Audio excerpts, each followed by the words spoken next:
Now, pre-deposit, like I said, is a common concept associated with appeal filing. At the first appeal filing process, that is when the appellate authority passes an order, you also have to do a pre-deposit of 10%. And if the appellate authority passes an unfavorable order, you also have to do an additional 10% before you approach the GST 80. So it's basically 10% in the first appeal stage plus another 10% in the second appeal stage. If it's 100% penalty, that is, there's no tax, there is no interest, there is no anything else, only a penalty 100%, then you also need to do a pre-deposit penalty of 10%.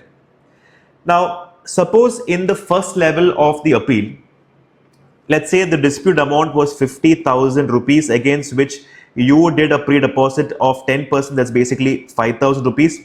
Let's say against this 50,000 rupees, you got a favorable order for a partial amount, let's say 30,000 rupees.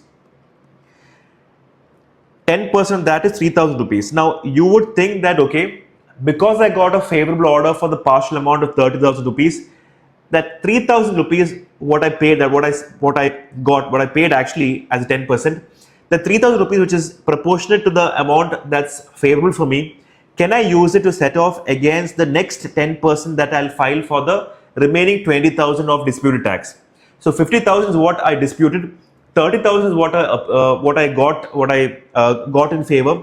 The remaining 20,000 for which I'm going to file an appeal, I did a pre-deposit of 5,000. Can I adjust the pre-deposit of 3,000 proportionate to the amount I got as favored? That is, the order was passed in favor of me for the 30,000 rupees. The answer is no. You cannot do an adjustment of the pre-deposit amounts.